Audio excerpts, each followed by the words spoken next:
Good afternoon and welcome to our monthly book club meeting. My name is Karen Lemons. I am Miss Bora. And I'm Mr. Chico. Okay, and we're going to talk about This Is My America. It's a debut novel written by Kim Johnson. And I'm going to read the back part just to get a little interest. They look at my father and think, murderer. They look at my brother and think, thug. They look at me and think, I'll be quiet. They are so wrong. And so, Miss Borum, I'm going to start with you. Okay. Tell the listening audience how they were so wrong about this young lady being quiet. They were very wrong about her. She is the second oldest. I guess the middle child, really, because there were 3 siblings. Right. Yeah, and so she's the middle child, and yeah, she really has a strong voice. She is very determined to get her father's story out there, and she's also very knowledgeable about the audience, like timing, waiting. I kind of feel like even the opening kind of scene where it's her brother being interviewed by the local news about he's a track star, that she was like waiting strategically, and even when she saw the door, I think that's what I said, the door opened a little bit and she was like, oh, I'm going for it, even though they had already discussed it, like this is about your brother today, we're not going to talk about your dad. But I understand it. I mean, you really, I've never faced anything like that. I've never had a close relative incarcerated. So every opportunity is an opportunity, a chance to save their life, especially when you believe that they're innocent. I'm not giving it away, right? No, not that part. Well, no, because the book opens up with her writing to someone about her dad incarceration and how they really need to review this case because he is innocent. And and of course, I'm sure they get thousands and hundreds. Of course he's innocent, of course he is. But she is very adamant and persistent that he really is innocent. Okay, Chico, your take on this. So the first thing, I had forgotten about the part in the back there that she's supposed to be somebody who's quiet, because I never really thought about her that way because of the stuff that you mentioned, that she's not afraid to speak out for what she believes in and that kind of thing. And she's been communicating on behalf of her dad with the lawyers and stuff, trying to get him exonerated. It's a nice reminder that when we think of somebody who, normally we think of somebody who is either quiet or they're really loud and outspoken, right? And she's not either one of those, because she's not loud and like she's not going to win biggest talker or something. But she is unafraid to make her voice heard. It's just that she's much smarter and more strategic about how she does it. There are parts in the book where she runs these little workshops on what to do if you're pulled over by the cops, how to handle certain situations, what your rights are, and that kind of thing. And that's really smart in a couple ways, because it makes her somebody who isn't afraid to speak out about that kind of thing, and it shows the audience that she's knowledgeable about that kind of thing. And both of those are really important to understand who she is as a character, right? She's not going to be carrying the bullhorn and marching and all that kind of stuff. She's the kind of person who would do that kind of thing, but she's not. Her personality isn't to go lead the march, right? She's more quiet and introspective as far as that, but she's also not the kind of person who's going to shut up and sit down, which is very cool. You mentioned the dad and the brother thing, and that's one of the coolest things about this for me, was that they switched it on me.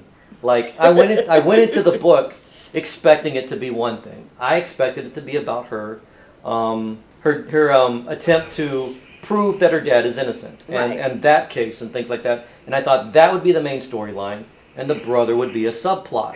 And it flipped really early on, and they flipped it very early on. Yes, they did. And the dad became the subplot, and it mainly became about the brother and what was going on right then.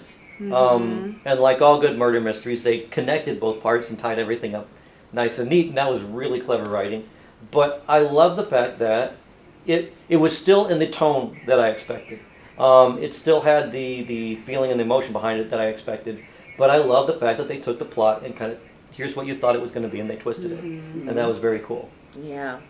The other thing was interesting is that this took place in a small town, and where they are clearly not the majority there. And that's even fascinating for her to even, for her as a character to be that strong, and the class that she leads are mostly African American males. Right. So that's even more interesting, because here's this female leading this class of African American males and they're all engaged and they are in tune to her, and that was just fascinating to me, because it's like, okay, how are they going to treat? But apparently, because of the fact that that family has been there for a while, and apparently her character and who she is and how smart and strategic she is, they had that respect for her, and I so love that. But you're right, that murder was totally unexpected. Yeah. It really flipped the script, because you're right, it became front and center, because now she's got to figure out who actually did this murder, who committed this crime. And because she says, it wasn't my brother. Even though I'm telling you, the way this author put it, she just kind of led you thinking, well, maybe he might have, And then the subplot of the dad, maybe, I love her writing. She has a second book coming. I love her writing. Okay, what else you want? Character building, the plot. Was it too slow? Was it too fast? Was it just right? That pacing, how was that for you? I thought writing a mystery of any kind is incredibly difficult. And I've dabbled, but that's something I've always kind of wanted to do on a larger scale. But the tough thing about that is you have to give enough clues to where the audience gets, when you get there, you're like, I get it now, right? But at the same time, you can't give enough to where they get it early, right? You can't give it away. And so then you have the red herrings, you have the little, maybe it was the business, partner, or maybe the dad really did do it, and that kind of thing. You have to give enough clues and stuff there to where it leads the audience in a couple different ways without it feeling forced, right? Right. Like, you can't have a character come out, oh man, I wish they were dead, and I'm glad, and that kind of thing, because that seems too obvious, and it's, so it takes a really sensitive touch. And when you're dealing with race and a lot of the other issues that they're dealing with, you have to be even more careful. You mentioned the town, and it takes place right around Galveston, Texas, Right. Which is off the coast. It's down southern part of Texas, off the Gulf of Mexico. And like a lot of places in the South, the towns are basically split in half. There's a minority half and there's a white half. Where I grew up was the same thing. And so they're part of the town, but they're not really part of the town. I like the fact that they brought them, they tied it in a little bit. They had them come, they're escaping Katrina, right? And so they moved to this little part of Galveston. So not only are they outliers in that they're a minority, but they are also new to town, right? And so there's parts in there in that, the townspeople are more suspicious of them and that kind of thing, simply because of that. And that's an honest thing, right? Like, even as far as, staff members who've worked together for years and years and years. Right. The new guys have trouble fitting in sometimes. Seniors and students and stuff who've been together for 4 years, somebody who transferred to the school doesn't have the same kind of relationship. True. And in small towns especially, where everybody knows each other, when something bad happens, you don't want to suspect the people that you know. Right. So your suspicion goes to the people that you don't know. And I thought they did a decent job with not making, the people who do suspect the dad, the people who do suspect the brother, don't come off as villains, right? They don't come off as cartoony villains. You still don't like them. That's true. They still have parts you don't like, and you don't like the fact that they're accusing people that you think are innocent and that kind of thing. But at the same time, you don't agree with them, but you at least understand what their thinking is, even if you don't agree with it. And that's important with characters like this, because it's easy to hate those kind of people, right? But it's a nice reminder that even in books with characters and stuff like that, people are people and not, they're not caricatures of, no one's going, well, of course he did it because he's black, or anything like that. Right. They might think it, but Right. because it's contemporary, they're smart enough not to say that out loud, right? Which is not, I don't know if that's better, but at least it makes more sense for this time and day. Right? That's even interesting that you said that, because thinking about how towns are separated in the South Right. versus, so I grew up here in Detroit, so the town for my lifetime has been mostly black, right?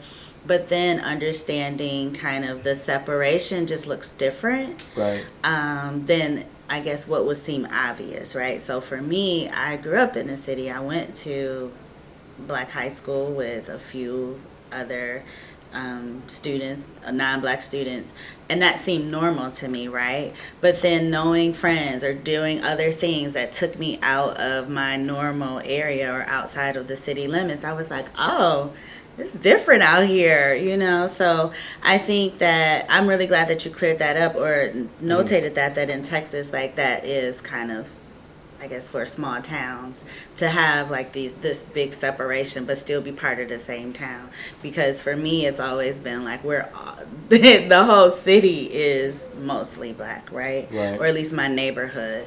So I think that just going back to what you even said about not being able to like stereotype and say certain things out loud, I thought that they did a good job of, even from my point of view, thinking who I thought actually did it and then realizing, oh, they didn't do it either, right? So I thought that was interesting. I know even when we talked about, there were certain clues that were given, like someone laying down a jacket or leaving items. And I was like, yeah, but you don't do that if you did it, right? You don't do it in that manner, right? And so, but I think that was done or presented early enough where it was just something that I didn't really think a whole lot of until later, and I was like, oh, yeah, that kind of made sense. Like, yeah, I didn't think that made, that really fit.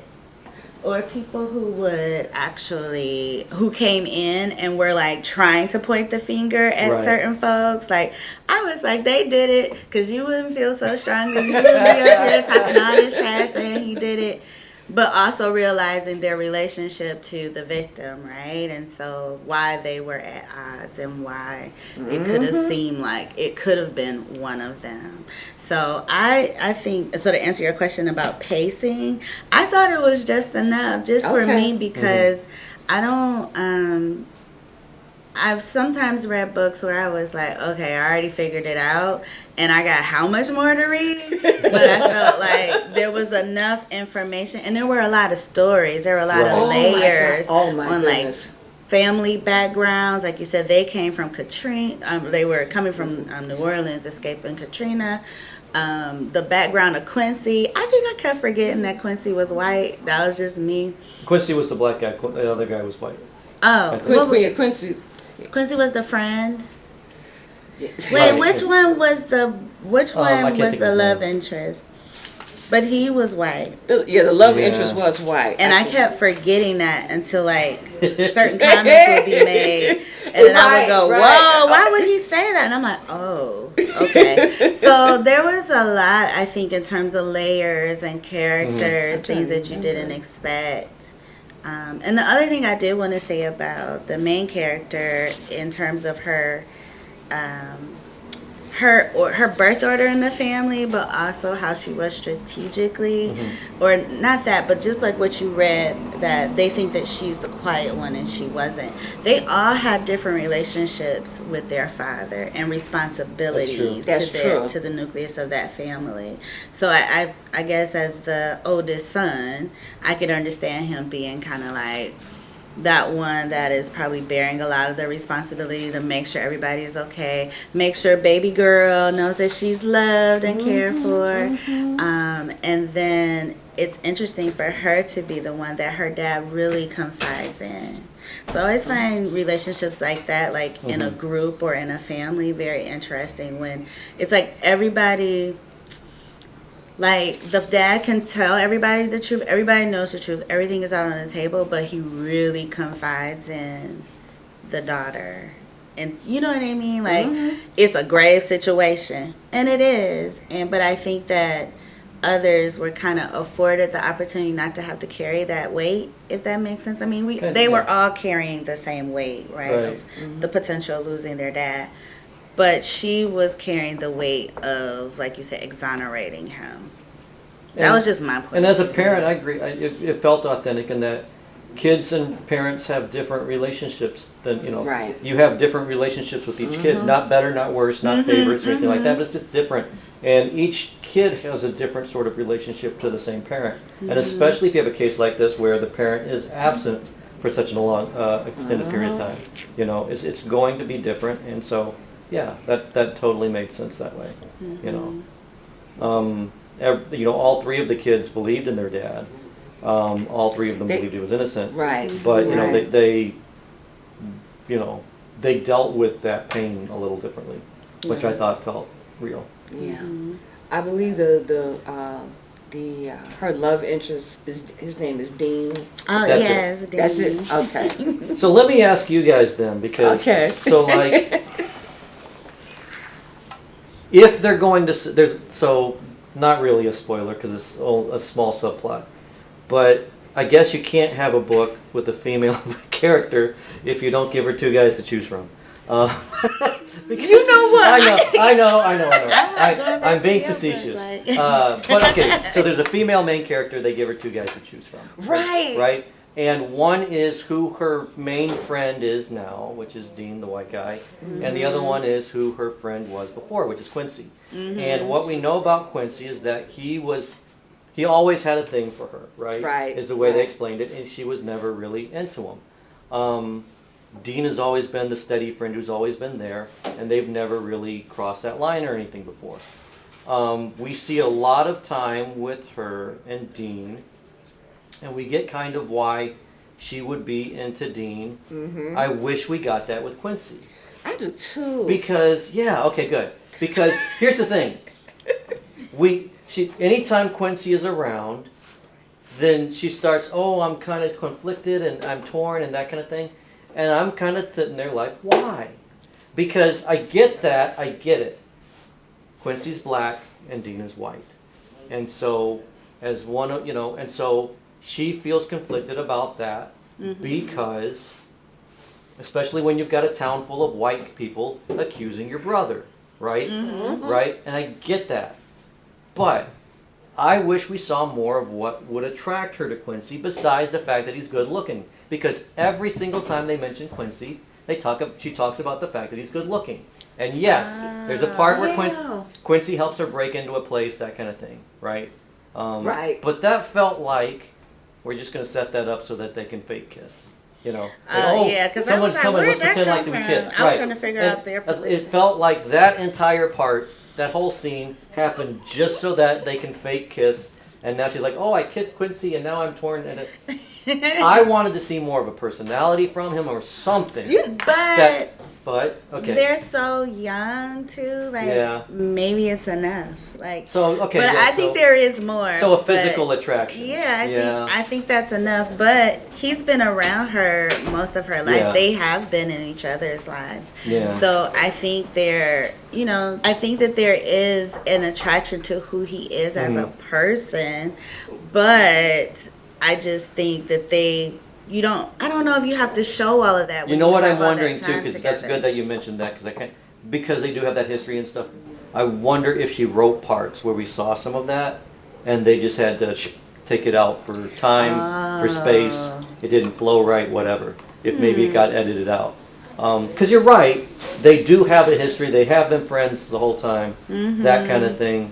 He has been like the stand by her kind of guy. And even I think that with the track team or something, some connection to Dean, Well, where it's they his- know each other. and Yeah, it's stuff, like too. his best friend, Yeah. and that's even kind Yeah. of like hot topicy, right? Right. I mean, Yeah. I have a best friend from 2nd grade, and at one point, like during 3rd grade, I think me and her brother were going together. So it's something we still joke about, right? Right. But I think that's already there. Of course, he is a good kid, I believe, from what I read. But still, a big brother, you're still going to be protective, or there's certain things you can't do or say when I'm around towards my kid's sister. So I think they also have the commonality of their fathers, because wasn't it him that, because he Yeah. got shot, right? Right. When his father was killed. So Right. they have that kind of in common Yeah. too. But I think too, she could be a little more relaxed with him. I think too, I can there's get that. some things you don't have to say and you don't have to explain. With a friend that old. With a very Yeah. common friend or someone of the same culture. It's just Yeah. things you don't have to talk about Yeah. or say. And I Good think point. that could That's be good. why That's a good she point. could kind of be that way with him. And then with Dean, she's totally different. But wasn't Quincy like a little player? Was he there? He was set up to be like, yes, but surface. Like he wasn't Yes. really. He Okay. was playing at being a player.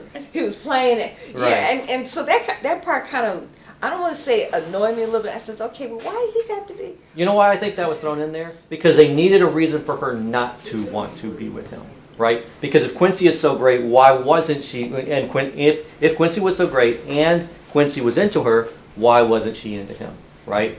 And so I think the author gave him some flaws like that as a Okay. reason for Okay. why, Okay. you know. Okay. Yeah. Now I will say I'm just glad that neither of the guys saved her.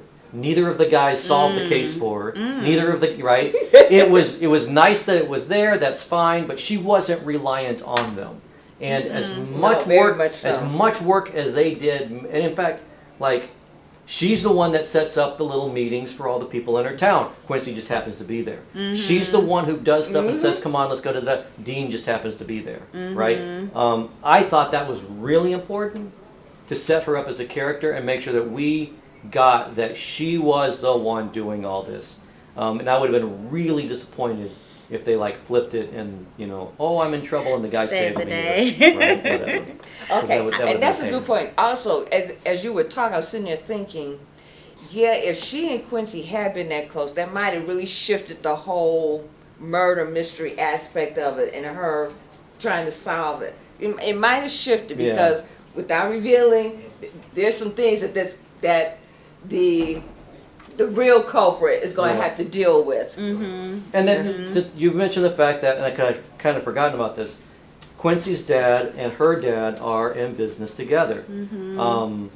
Quincy's dad is the one that is shot and killed. Her dad is the one that lives but goes to jail. And when that kind of thing happens, it can create a rift, right? Right. Because there's a little bit of survivor's guilt. There's a little bit of why did my dad die and yours dead? You know, you know, that kind of thing. So yeah, that's. And I think they talk about that. Does Quincy have an older sibling, or is it his mom? Something. There was a conversation where she did mention that a little bit, how that separation Right, was mom, a I little, think too. Yeah, yeah, Her mom, his mom. a little. It made the She families wasn't estranged. right. There was some estranged. Yeah, they created a rift between the two families. Yeah. I think anytime something like this happens, you're either going to be pulled together or we are going to be separated. That's yeah. But for the kids to still remain friends, I Yeah. think was really important. Right. Because Quincy was shot, you Right. know, and I think I forgot that. But I did too. I like what you said about her being the one and it being obvious that she was driving all of this. Because there's a point where she calls, it might have been Dean, but she calls and it was Quincy, because she was making a decision that she was going to try to catch up with her brother. And she said he knows that he just showed up, or he was already in his car, because he knew I was just going forward. Whether you come and support me or not, I'm Right. doing this. So I am glad. I didn't think about that so much, that the males around her weren't saving the day for her. That's a good thing. That is a good thing. Yes. She was not going to be quiet. No, she wasn't. Well, I don't know if you have this on your, what you want to cover or whatnot, but I want to get a perspective from you guys. Okay. Because this is something that I always kind of am aware of, especially whether I'm reading something or writing something, the way that authority and police are treated, right? I forgot about that. Right, Yes. we have small town police, right, mostly white. Yes. The kid who's accused is black. The dad, when he was accused, is black. Same people dealing with both cases. How did you feel as far as how all that went down and whatnot? Right, because you don't want to vilify them necessarily unless they're actually the bad guy, but at the same time you want to stay authentic to how things really are, and a lot of times the way things really are is not good, it's not equal, it's not fair. Did that feel like to you guys that they handled that well, or no, or? I gotta remember that. Yeah, Wait, say that again, Chica. I'm about, sorry. Okay. about the sheriff. So was it a sheriff? Right. Oh. So with the police, you had some people in charge who were very much what you think of with small town sheriffs and police officers. We're going to do things my way. I've already kind of figured out how this is going to go down. She says something like, they believed my dad did it before there was even a trial, all that kind of stuff, right? And ever since I started writing, this is something that I'm very aware of. Okay. How I treat religion and how I treat authority, especially like police and stuff. Okay. Because you don't want to paint either one of those with too big of a brush, right? You don't want to make them seem great and awesome, and you don't want to make them seem like, everybody's evil or whatever, because neither one of those two things are true. There was a female cop, she was young. Was that Quincy's sister? Or was there a connection to Quincy? Oh, wait a minute. There was she was that was connected. it. Yeah, because she was new to the force. Right. Because Yeah, I think so.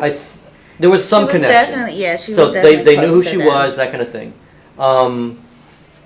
So you have an officer who is on her side, and I thought they were really smart on this part.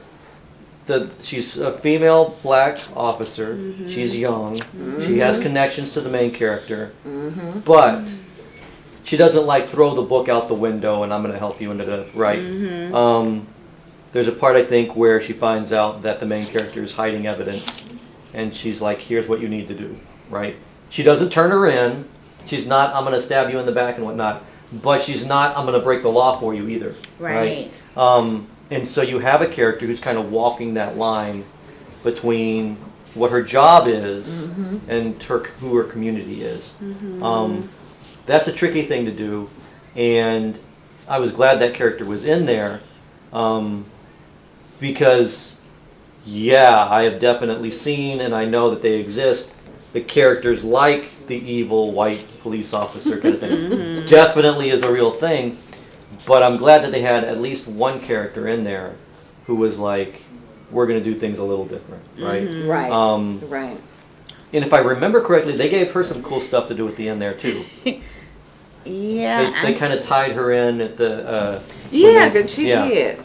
Without. Yeah. So your question was our thoughts on how those characters are operating. So when you see police officers in a book like this, which is murder and race, kind of right. You don't want the Dukes of Hazzard and Boss Hogg and everything, right? Right. But at the same time, you have to show that there's systemic racism. Oh, I see what you're saying. In the justice system. And I think it was realistic because there are a couple of things, and you mentioned she's young and she is new, right? So being a police officer, first of all, being a rookie officer, is probably not always easy. You are trying to fit in, learn the lay of the land, get to know your community, especially if they're clearly a smaller town, so everybody's kind of over the same community. But I think she knows what she's dealing with, having been from that community too, right? So knowing, because at one point she's like, "Don't worry, I have some officers I'm going to contact that I can trust." Right. I think that's real. Yeah. I think that community I think you can read people, you can pick up on energy, and I think a lot of times when you're speaking of people like that in authority in the community, it may not be easy, but I think as a whole, like, you pick up on that, you kind of get to know them. Are they a good cop, bad cop? I mean, for the lack of a better term. And sometimes they have to prove themselves, right? And I think that because it's a smaller community, they all know each other, and to me, she's already kind of halfway in terms of having proven herself. But this is a challenge. I mean, to have such a close tie to their family in the middle of a situation where you don't know what's going to happen. Like, does she probably believed in him as well, but like you said, she has a job to do. Right. But I think that's the point of having people from the community in those roles. That's a good point. To do those jobs. Right. And the community feel like, because it's supposed to be innocent until proven guilty, right? Right. So I think that for the community, there's a huge gap between that happening. But if I have somebody in authority that can take me in, I can trust that person. Right. I can trust that they're going to at least be neutral until it's time, till the script flips, until I do something that says that I am a threat. So they were I'll say they were realistic in that way. Right. And right. I would say, yeah. I was confused. I was concerned too, because at one point when the mom comes home and she's with them, I was like, she just gonna like slap cuffs on? What's gonna happen? But also when she wasn't there to watch the house, and the night of the cross burning or different things were happening, and I was like, who's gonna have their back now? So I think it's kind of a double-edged sword. Like, you definitely want to have people in that community that you can trust, and then it helps when they're of the community, right?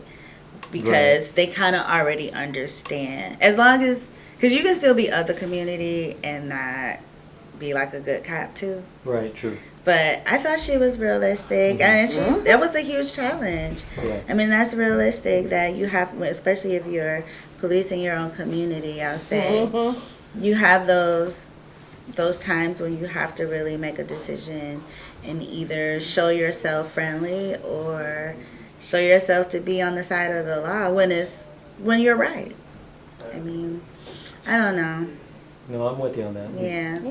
What's funny is you mentioned the cross burning, and when I'm reading that part, I'm like, do people still do that? Because, but yeah, I assume so. I don't know. Well, the hanging happened in the 70s. Right. Oh, no. And I was like, wait, maybe they just didn't write the date until the 70s. I was like, and that's crazy. It was a Jasper, Texas incident that happened. Yeah. So that, Yeah.